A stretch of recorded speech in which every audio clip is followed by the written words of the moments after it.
Hello and welcome to my studio. My name is Valerie McKeehan, and today I'm going to be painting this rose garden scene for you. I visited Longwood Gardens, which is a beautiful place near Philadelphia, Pennsylvania, back in 2016, and I was captivated by white climbing roses on a wall. Almost 7 years later, I haven't forgotten about those roses. My reference photos weren't really great, so I went off of the feeling that I had with those climbing roses to create this very almost magical piece. That's one of my favorite things about painting landscapes and using soft pastel is that you can recreate memories and relive these places that otherwise maybe would be forgotten. So I created a small study, which I'll show you before this piece, and come along and we'll get started. All right, let's get started. I am using a sheet of pastel matte in the anthracite color, which is really beautiful dark color. And now I'm using a hard pastel to just give myself a rough guide where I want my roses to be on the wall, where I want the distant tree line to be. And I'm using that same pastel just to give me some difference of color in the darks. I'm going to add a few colors to the darks here to make it more interesting.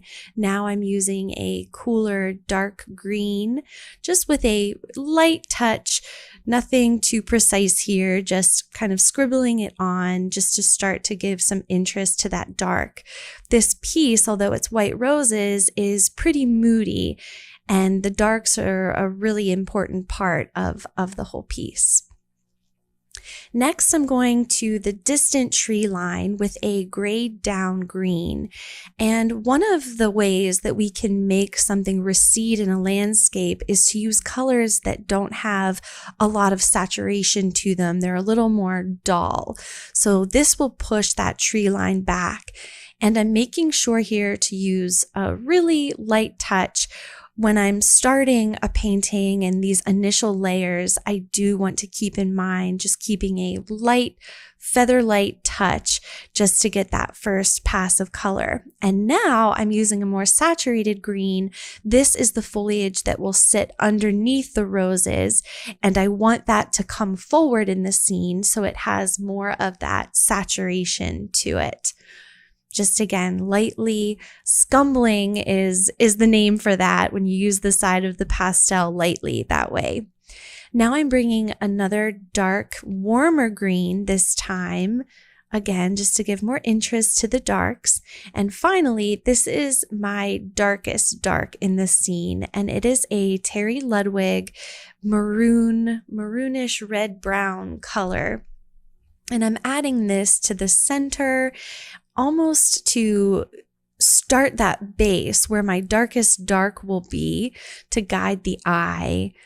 And again, adding interest to that dark, moody portion here. Nothing too precise yet because we're going to be rubbing that in. Next, I'm adding my sky color. When I was there that day, it was a very gray day and it didn't have a really strong sense of light, but I don't want to paint just a gray sky. So I'm using a purple here and scumbling again that into the surface and starting to cut into the tree line a bit. I'm going to start thinking about some shapes in the tree line, which I'll continue to modify. Coming back in with another lighter dull green color into the tree line, and I'm working that color just at that line with the sky too, and not afraid to go across the sky to sort of blend that edge, because this tree line and the sky, this is the distant of the image. So I want it to be a little blurred out. Now I'm rubbing that sky color into the paper. I'm going to speed it up a little bit here. And I really just don't want that dark texture to show through in my sky. So that's why I'm rubbing that in. And I'll also go ahead and rub in just a little bit of the texture in that dark portions as well. Now you'll notice there is no sound on this video other than my voice. This is my first one, my first YouTube tutorial, and next time I'm going to be sure to add some of that pastel sound so that you can really hear the paper. I'm going back in the sky with the purple again. When I rub it in, it kind of crushes the vibrancy a little bit. So I just wanted to re-add some of that purple. And now I have a grade blue that I'm adding at the horizon line. And I'm not afraid to just lightly swipe that over the tree line. Again, that will blur that edge where the tree meets the sky just to make it a little bit diffused since it's in the background. Sometimes when we have hard edges, that can really draw the eye, and I want this to be a little softer. I'm also using that grayed down light blue to create sort of a haze and a little bit of lightness at that horizon line. And this blue color is something that I'm going to be using on the roses as well, so that will pull in some color harmony. I'm using it also to cut into my tree line just with a few marks there, just to start giving that back tree line a shape. Then finally for my sky, I'm bringing in this light peachy pink color. This is another color that I plan to use in the roses, so that will give some nice color harmony. This is actually a pretty limited palette, and it's nice when it's limited because you can really get a good sense of color harmony and use the colors in various places throughout the piece. This also just gives the sky a tiny bit of a warm glow. I like the juxtaposition of that peachy pink with the cool purples and the grays. Next, I'm coming back with another lighter value in the tree line. It's very slightly lighter than what's already down there. And this will just help with a soft sense of light just in a few places. Like I said, it was a very overcast day, so there's not a strong sense of light, but I want to just give a little variation there into those background trees without doing something that's a little too distracting. Next, I'm going to be adding in where the roses are going to go. And this might look like I'm using white, but it is not white. It's actually a purplish gray.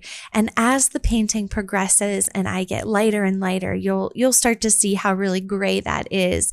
But just because of the contrast with the dark, it looks very light. I'm thinking about where I want the roses to be placed, and I'm starting here sort of in that upper left-hand quadrant, which is going to be my focal area. And when you're thinking about a focal area, it's good to think in terms of not dead center, but sort of if you divide the paper into quarters, picking a quarter to make the focal area. So I'm thinking about that. I'm not being too precise with the marks. I don't really want perfect circles here for roses, but just lightly adding in some different shapes. I'm turning my hand to give different forms of marks to lay down that base for the white roses. Just adding in some things, using my finger to soften a little bit, and that'll really be a back and forth throughout the whole piece where I add a mark and then maybe soften it a little bit, not so much blending anymore. I like to keep the blending with my fingers to those first layers, but sometimes I will just soften an edge or a mark that I put down. Just continuing here with thinking about the flow of the roses, and now I'm going to bring in the purple that I used in the sky. These are some of the roses and the petals that might be in the shadows. The way that I'm thinking about this painting as well is that the roses that are at the top of the wall will be lighter, and then the roses below will be darker in shadow. And you may have seen I dropped my pastel there and it went across the bottom of my paper. And this pastel matte paper, it really holds that pigment. So you can see I tried to wipe it, but it really doesn't budge. But that's okay. Pastel is actually a lot more forgiving than you may think. So I'm just going to go back in with my darks, cover up that mistake. And this will also eventually be covered with some foliage. So I'm not too worried about it. Most mistakes, like I said, in pastel are pretty fixable. It's pretty forgiving. Back in with that cool green and that darker maroon color. Just wiping that in a little bit. So back to my purple color in the roses.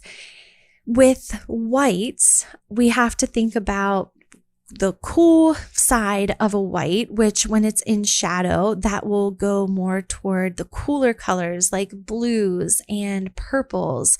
So I'm adding in just some of those rose shapes, especially down in the bottom portions of the wall and at the bottom of the roses. And I'm also going in with the same light gray blue that I used in the sky. This will bring just a sense of harmony to the entire piece, repeating those colors. And again, I'm thinking about adding some shadows to the roses. I'm thinking about where they're placed on the wall, where they might receive more light, and the pieces that might be a little bit covered. I'm not fussing about the shapes of the marks so much, because if you think about a cluster of roses, there's going to be all kinds of shapes. We're going to have petals that are hidden by some foliage. We're going to have some roses that are standing above the foliage where you can really see the whole rose. And those will be more of our focal roses that will develop. And now the third color that was in the sky was that pale, peachy, dull pink. I'm using that to give even further interest in the colors of some of these roses. Also, if we have a light colored rose and a white rose, it's going to reflect some of the sky. We're going to get that reflection. So adding in that peachy color, it does a few things, and it gives some color interest, but it also pulls in the sky and speaks to the white roses having some of that reflection. And I'm continuing just with intuitively adding these shapes and these marks. This is a little bit of a deeper peachy pink. Again, to think about if the roses are tucked behind some leaves and some foliage, there's naturally going to be lighter portions and some darker portions. And this peachy color just adds a nice interest again. It gives a little bit of depth to some portions of these cluster of roses. This is another shade of a dulled down pink color. It's a slightly different hue than the peachy color, a similar value, which is actually pretty grayed down compared to as light as we're going to get on some of these roses. I'm starting to just think about the overall shape, the composition, and adding these marks. And now yet another color, more of a light purplish brown color to again give more color interest. We can't go in, even though it's white roses, we can't go in with just white. It might seem like, well, just paint some white, but that's not going to give a realistic white, and it's not going to give the depth that I really want to achieve with having some of this nuance of color and starting with these lighter, or I should say the darker gray values. Now I am going to connect some of that foliage, more saturated green color that I started with to lay under the roses. And I want to just bring that down throughout this cluster of roses. I'm using a variety of marks here on the side of the pastel. Some I'm just lightly putting in. Other marks, I want to give it sort of a nice mark and leave it there for a leaf shape. I'm also going to bring in the dull green colors that I used in the distant tree line, just to create a sense of fullness in the foliage, some warm colors against the cooler greens that are more saturated. Just a nice juxtaposition of foliage colors to give it a lot of interest. And again, thinking about the composition here, adding these marks of leaves that will draw the eye. I'm thinking about where I want the viewer to go throughout the scene the whole time that I'm painting this piece. We want to take our viewers on a visual journey throughout the piece. Going back and forth here with the different greens, adding some that are saturated and going back and forth with the more grayed down colors. It's really all a dance when I'm painting with pastels, just adding some of these marks and responding then to what it looks like once you put a certain mark down. Migrating some of the leaf colors into the dark area as well, just to break that shape up. I'm still using a pretty light touch here as well. And then just softening with my finger in some places.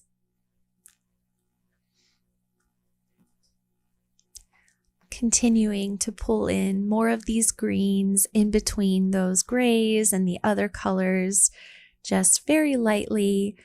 This is an impressionistic painting of roses. I love painting in more of an impressionistic style. So throughout this entire piece, I'm not making really defined strokes. We just want to give the impression.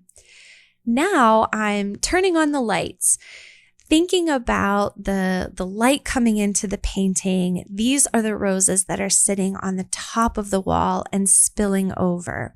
So it's this top portion and the foliage here that is going to be receiving more light.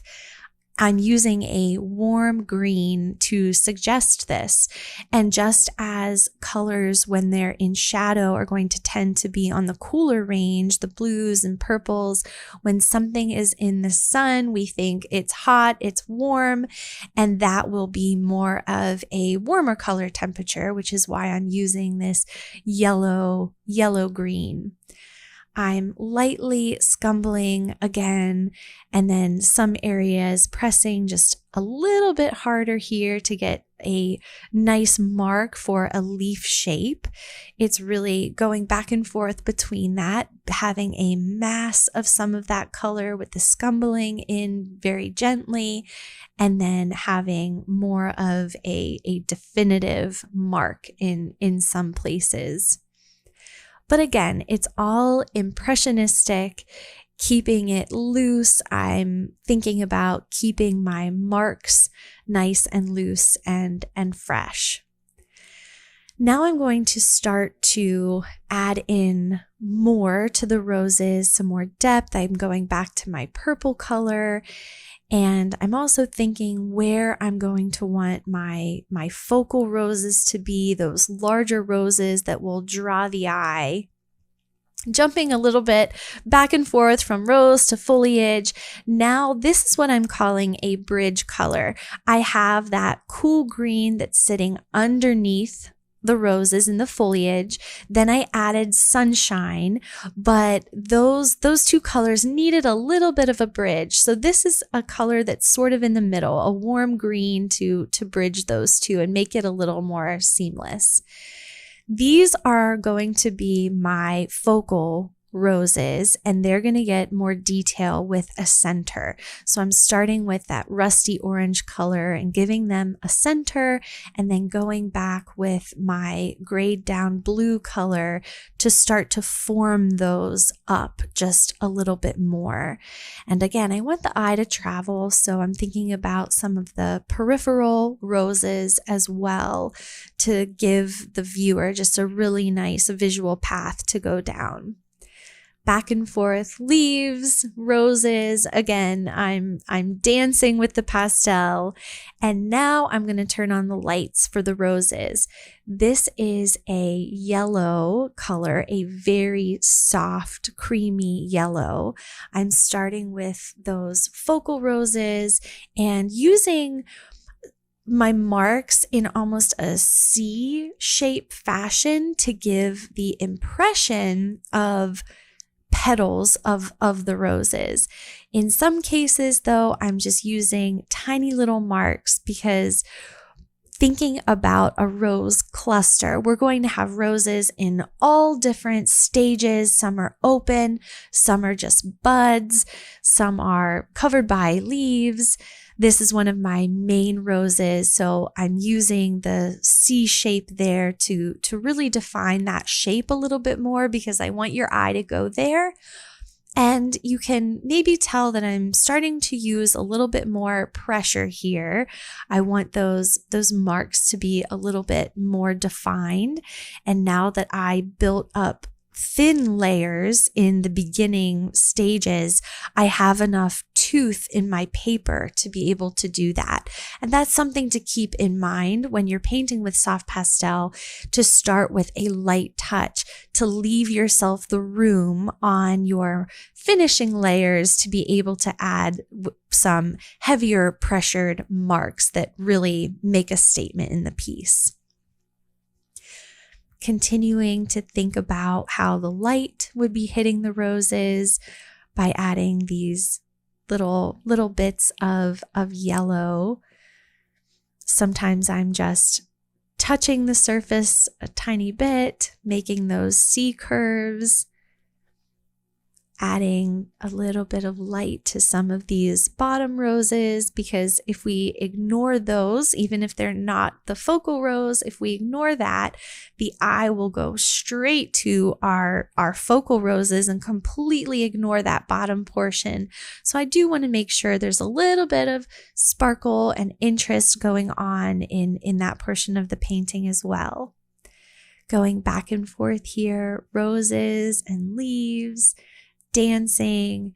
It's really an intuitive process, especially when it comes to adding flowers. The same is true for me when I'm doing a wildflower field. It's really intuitive where I add those marks and those little bits of beautiful flowers, the little bits of sparkles in there. And really dancing is the best way I can think of how to describe that. Sometimes you might notice even my hand sort of, it doesn't touch the paper, but I almost do a little practice stroke in the air like I'm conducting something. And so here I've sped this part up because this is that dance that I'm talking about of just intuitively making a mark, stepping back, pressing it into the surface, making another tiny little bit of a mark, seeing how the composition flows. And this is really where I start adding some sparkle. The painting, the bones are there. I've added the structure. I've added my lights and my darks. Now this is where I can really just play and add those little fun sparkles. I'm going to give the centers of my focal roses just a little more depth with a lighter yellow on top of that rusty orange color, and adding just a few more little dots. I always love to have little surprises that can be found throughout a painting so that when you look at it, you see just these tiny little marks that seem very loose and fun, but they're very intentional. Now I'm breaking up that darkness in the center. Right now my eye is kind of going right to that dark spot. So I just want to soften it a little bit with more foliage, migrating it a little bit into that area, filling in some pieces that might feel a little bit too dark, would just maybe need some softening. back to some roses, some little sparkly marks. Let yourself just have fun and play with that part. It really is just fun to add those sparkles and let your intuition guide you there. Now I'm upping the light even more. We're going to go one step further even to this, but I've gradually turned on the lights. This is now an even lighter, creamy yellow. It's almost white, and I'm using this in just some very key areas. I'm slowing down because this is really where the details come into play. Now, this is my lightest light of the whole piece. It is a Diane Townsend Tirages pastel. They are chunky, really fun to use. They actually have pumice in them, which I find to be great for these final marks because it kind of digs through the other layers that might already be on your paper. I love using this pastel with just kind of a nice, heavy, chunky mark. And since this is my lightest light, I want to be really careful where I'm placing that. I'm hitting my focal roses with that lightest light and then using that just very sparingly and carefully to continue to draw the eye throughout the roses. The thing with using your lightest light and with using those whites is that if it's everywhere, it's nowhere. We want it to have impact in our painting. It's really easy to go overboard because it is so satisfying when you get to this stage of the painting with those bright lights. So really take a step back. I've sped this portion up because, again, there's a lot of actually pausing in between here where I'm just adding one tiny little sparkle and then I'm stepping back. I want to be careful not to go too crazy there and going back with these last minute finishing details, adding more of the pink in there. I thought that needed another little rose to migrate down into the dark just for composition. And now I'm adding some stems with the side of my pastel, tiny little bits of magic to be found in the painting that doesn't immediately draw your eye or take away from the focal point, but fun little things for the viewer to discover. Going back in now with my dark, which is a nice thing to do to clean up some shapes. I made the petal a little more defined using my dark to cut into that light rose and using my darkest dark to come back in, add a little bit of texture to the bottom of the painting so that there's interest, more leaves, more tiny little sparkles because I can't get enough and it's just too much fun to add those in. I don't want to go overboard, but it's really fun. Just a few more finishing touches here. I'm really leaning into the feeling of the piece as I'm finishing it up. Once it starts speaking to me and giving me those feelings of when I was in this magical place, then I start to know that I'm getting close. It's also helpful at this stage with the last finishing marks to really take a step back. And when I did that, I didn't really love the distant tree line, so I went back in with the grayed down blue. I'm just shaping it up there. And this is the final piece. Thank you for coming along with me, journeying back in time of my memory to this rose garden. Here are a few of the up-close details where you can better see the differences of the creamy yellow whites and the bright whites. This is the palette that I ended up with. It's pretty limited, the different colored greens and all of the nuance in the grays and the light colors. This was my very first YouTube tutorial, so thank you for being here. If you enjoyed this video, please give it a thumbs up and also subscribe as I'll be putting out more soft pastel tutorials. Thanks again for joining me, and I'll see you next time.